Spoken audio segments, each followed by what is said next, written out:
I have very unfortunately made watching and loving WandaVision my entire personality. Like, it's Thursday night, and I feel like a kid that has a field trip the next day, and so then they can't fall asleep. And this happens every single week because I wake up early on Fridays just to watch the new episode.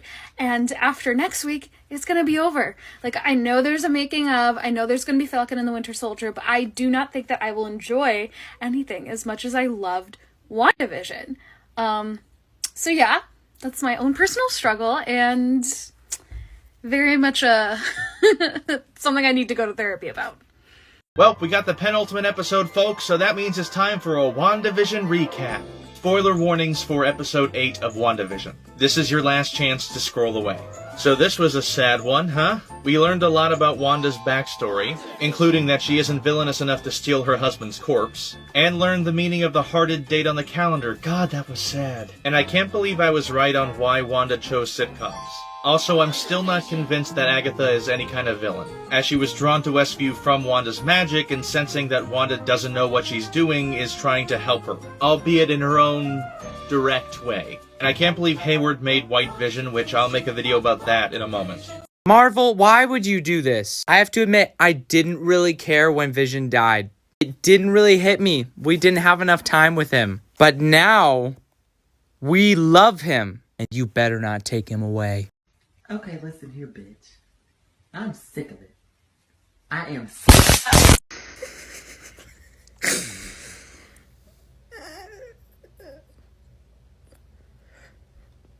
Bruh.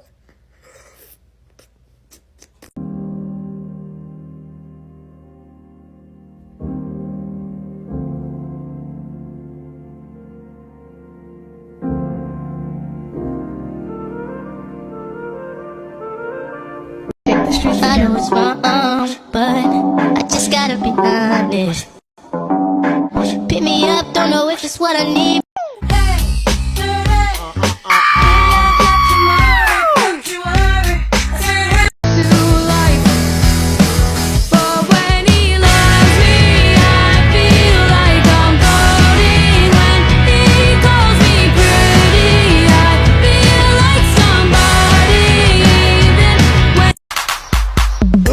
I accidentally created a false reality where I can never tell if anyone is ever really mad at me or if they're being sarcastic.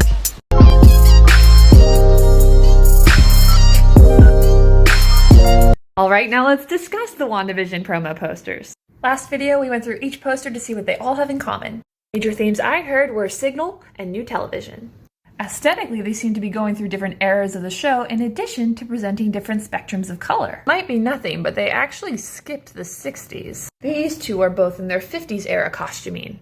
Also very curious how they all ended with the tag, "At a dealer today." Now that could just be because they're trying to make it look like they're selling televisions, but there is a very obscure character called Dealer in the comics. But this is the MCU, so there's always the vibranium dealer, Claw. And yes, I know that he died in Wakanda, but in the comics they did the exact same thing, and he came back immortal. Regardless, I think the main takeaway is the signal. Darcy specifically said she needed an old TV, not a flat one, to pick up. Is this 2010's version of a television considered flat? You know, the one from episode 7 where Sword lost the signal. Alright, WandaVision investigators, it's time for your weekly reminder that we know nothing. Whatever your prediction, probably wrong. This show is designed to mislead us. Vision specifically points out that we will believe the little deceptions because humans are easily fooled and we have a very small understanding of the universe. Does that mean that you should stop making guesses? Hell no, that's the best part! Just remember not to take it personally when things turn out not the way that you planned. If I could escape and recreate a place that's my own world, and I could be your favorite girl forever, perfectly together, and tell me, boy, now wouldn't that be? Wanda was given the Everbloom tree from Agatha as a wedding present when she married Vision. When her and Vision divorced, she gave it to him for his new home and life without her. The tree is said to give visions of the future. I need someone to be excited about this discovery! Look what I found out. Look. It gets better and better. Ready? Okay, that right there. Oh! 1, 2, 3, 4. Okay, lock that in your head. Lock that in. Now that's gonna repeat in every single theme song. The first episode, the very first thing you even hear Are you fucking kidding me? Bruh. And when you slow it down. Are you kidding? The 5th episode theme song, speed it up, add a guitar. Oh my god! I'm not done. Okay, ready? So Agatha's theme song rides off of this melody. 1, 2, 3, 4.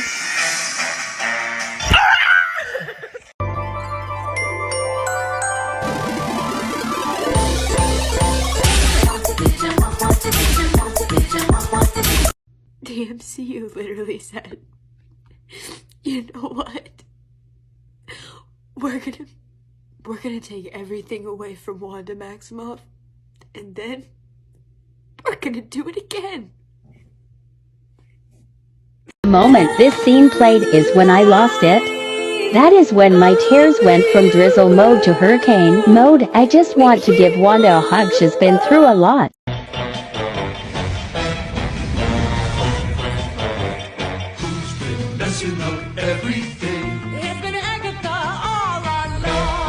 Alright, we need to talk about an aspect of WandaVision that not enough people are talking about, and that is how old is Wanda? Because I totally forgot this because they cast people so much older than they were intending for, but in Age of Ultron, they mentioned that Wanda should be in school, should be in high school, which means she was around 15 to 18 years old. Now, Age of Ultron canonically sets place in 2015. 1 year later, in Civil War, Captain America still refers to Wanda as just a kid, meaning she's only now, probably in 2016, turning 18 at most. So, if we take that she was 18 in 2016, by 2018, when Infinity War was happening, she would have been 20 years old. And she was part of the snap and got blipped away, but she returns in 2023, still physically and mentally 20 years old. Which means WandaVision is a story of her and her dead boyfriend with their fake children and everything, but she's only 20. What? That's so much sadder. WandaVision episode 8 just dropped. Consider this your spoiler warning because there's a lot to talk about and I'm gonna just get into it. It is 1:12 in the morning and I'm hyped at White Vision. Oh, I'm getting ahead of myself. We'll get there. Okay, so it's confirmed that Agnes/Agatha was a witch during the Salem witch trials. Quite frankly, my least favorite part of the episode, with her Sue Sylvester looking mama. Damn, Catherine Hahn was acting her ass off in this episode, wasn't she? But the best part of the episode is the Wanda therapy session. We learned about Wanda's obsession with sitcoms and that she was magical long before the Mind Stone even touched her. The Mind Stone only enhanced what was already there. Not only does the scene make Age of Ultron better, because it adds more context to Pietro's story to Ultron, it explains the very first commercial in episode 1 with the Stark Industries toaster. Did Wanda just see herself in the future? The headdress, the arm positions, that's definitely Wanda. So Wanda didn't steal Vision's body. She made him from freaking scratch. This is creepy. She looks like Calabar from Halloween Town. So she confirmed that Wanda's basically using chaos magic. For those that don't read the comics, that just means Wanda's a bad bitch. It started with the hay, lost a creaking, well it just started in the hay. With his long johns on, pub went a creeping up to the bottom to the hay.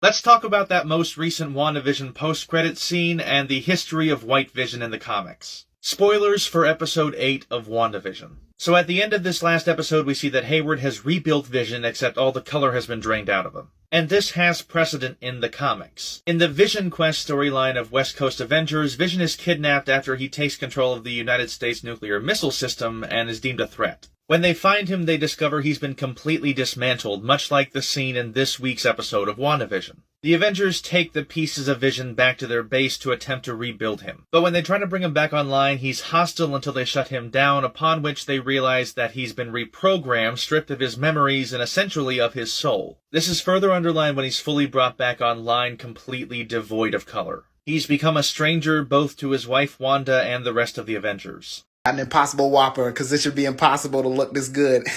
When is it my turn to be happy? My troubles at the world again, it goes on. My troubles on a burning pile, all lit up and it's hard to smile. That makes you the Scarlet Witch. Another one bites the dust. Another one bites the dust. Just go home.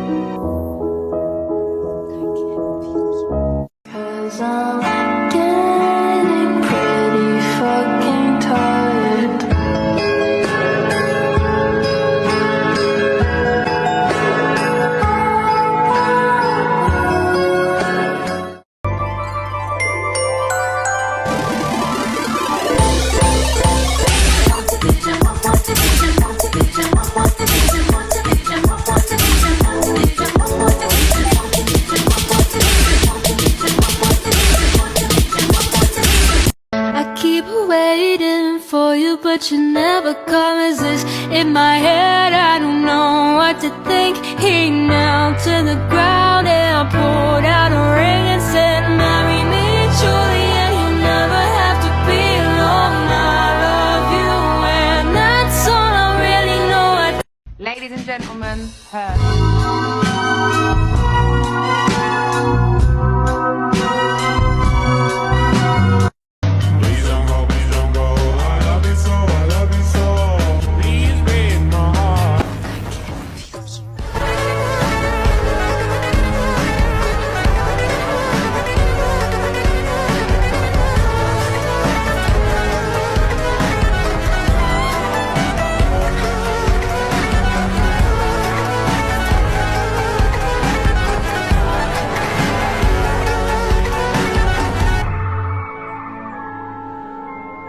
Wanda,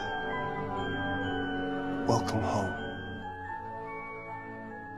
If it's up, then it's up, then it's up, then it's stuck. If it's up, then it's up, then it's up, then it's stuck. Huh? Up, then it's up. If it's up, then it's stuck. If it's up, then it's up, then it's up, then it's stuck. Look. Messing up everything.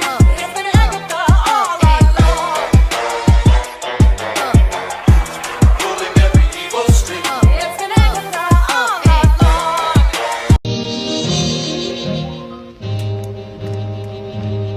That was my grandmother's piano.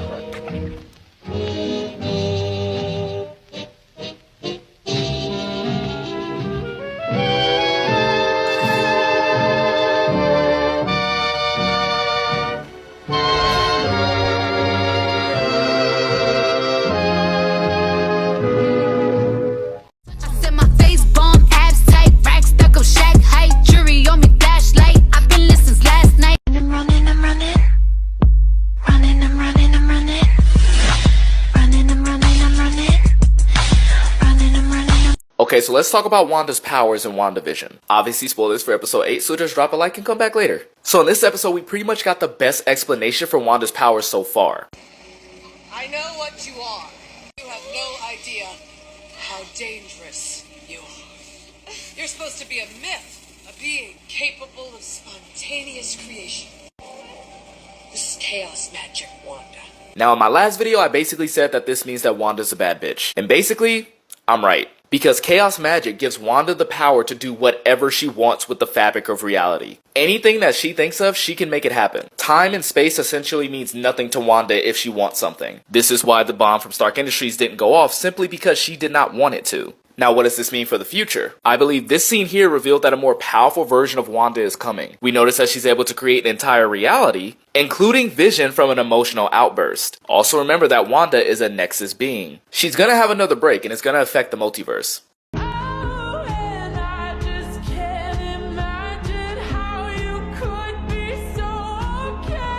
These are yours.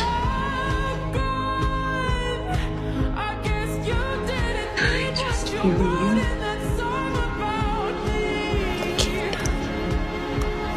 You said forever, now I drive alone past your street. Red lights, stop signs, I still see your face in the white cars. Wanda.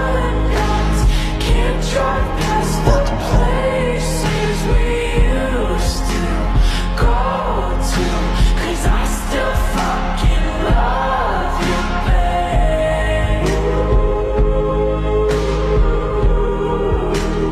I literally have no words, RN. Let's talk about it in the comments.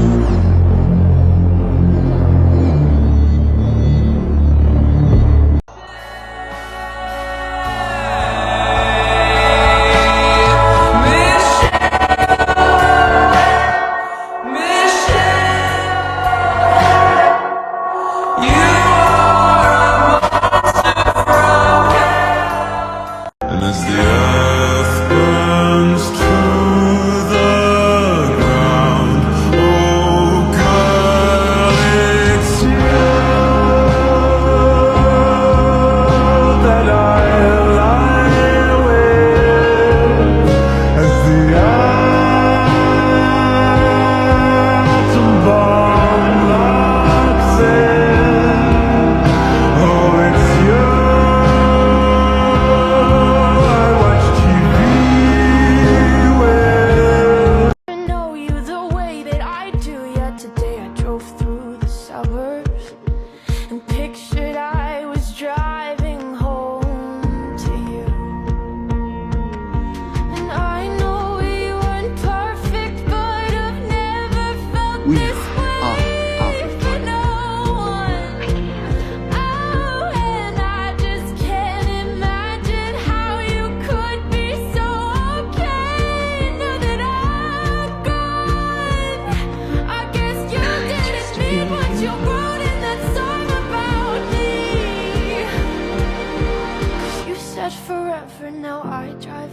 past your street. A lot happened in WandaVision. We got a lot to cover, so here's your spoiler. 3, 2, 1. Today's episode of WandaVision showed why you shouldn't go crazy with theories. And I say this because a lot of the content creators that I follow, who all they do after a WandaVision episode is theorize this and theorize that, in their videos today, a lot of them were saying that today's episode was very underwhelming. Was the episode actually underwhelming, or was it only underwhelming because you hyped up your theories so much and none of them happened? That's the real question. Anyway, I love today's episode because today's episode explained so many things that we saw in other episodes that we might not have been paying attention to. And I liked Agatha taking Wanda through all of her grief to see how did this hex start. And the fact that she didn't even steal Vision's body, she literally just remade him from her own grief when she made Westview. On comic book White Vision, it's about to get crazy. So part 2, and this is mainly why I haven't theorized the whole show. Because I remember the episode where Vision woke Norm up and he was like, you have to stop her, you have to stop her, it hurts, she's in my head, you have to stop her. So all the big creators from that moment, they were just completely convinced that it was Agatha who started the hex and not Wanda. And I watched those videos and I was like, okay, maybe, but then I was still like, no, I still definitely think it was Wanda who started this. And then this episode only proved that us who still believed that Wanda was the one who started it, we were right. Wanda created the hex and a new Vision out of grief, and Agatha was drawn to the hex because of how powerful Wanda's magic was that made it. So I don't think Wanda is the villain here, but I also don't think Agatha is either.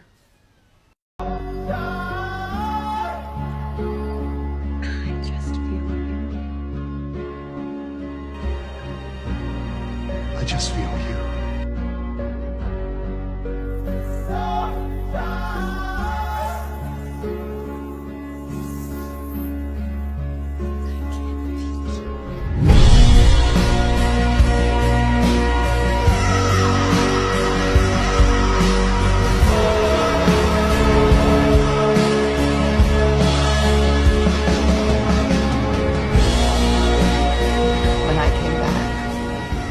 He was gone. You know what fucking time it is. It's Friday. It's WandaVision time. There's gonna be spoilers. Scroll now. I'm not trying to be that guy, but did I call White Vision? Yes. Yes, I did. What's that? The mailman is just a regular citizen of Westview? Called it. And we also finally got confirmation that Wanda is the sole creator of Westview, which I've also been saying all along. So, what do I think is gonna happen next? You guys gotta stop holding out hope for Mephisto. Mephisto's not involved. They spent so much time specifically pointing out exactly how immensely powerful Agatha is. She's not working for anybody else. We got confirmation that Hayward is the main antagonist of the show, that he doctored the footage of Wanda breaking in, and that he wanted to use Wanda to get Vision operational all along. I don't think Dottie is anything either. I think Hayward is going to send White Vision into the Hex to obtain Wanda's vision and eliminate her as a threat. I don't think Wanda's emotionally capable of killing Vision again, so I think that her vision will step in to protect her and they'll end up fighting. Monica, Peter, and Darcy find a way to destroy the Hex, causing her vision to die at the hands of a White Vision, causing her to completely break, shattering the multiverse, and Agatha saves her by escaping into the Witch's Road. When this scene played, I lost it. I became Niagara Falls, the hopeless romantic in me came out. Wanda has been through so much, she just wanted to be happy and have a life with Vision. I'm sorry for making fun about what you did, I would have done the same. Debunking popular WandaVision theories, part 1. Also peep the new swag. Y'all, I do not think that Mephisto is behind all of this. There's literally no evidence except for a stork and a slightly more sinister acting Evan Peters. As much as I love MCU TikTok, seriously, y'all have made it worth watching this show episode by episode instead of all at once. We super nerds up here are not the primary audience for this show. Disney Plus literally went through the trouble of making an entire show that's just montages of the characters' backstories. The people who needed to watch those recaps, that's the audience for this show. And there's no way that they're going to understand who Mephisto is with the zero development that they've given him. In order for Mephisto to be behind all of this, they would have to introduce him, develop him, and wrap it up in 3 episodes. The only potential villain that's gotten enough development for all of that is Hayward. I do, however, think that they're setting up Agnes and Mephisto to be future baddies, but I don't think they're behind Westview. Stay tuned for part 2, where I'll be debunking this whole Peter Pietro thing. Ladies and gentlemen, her.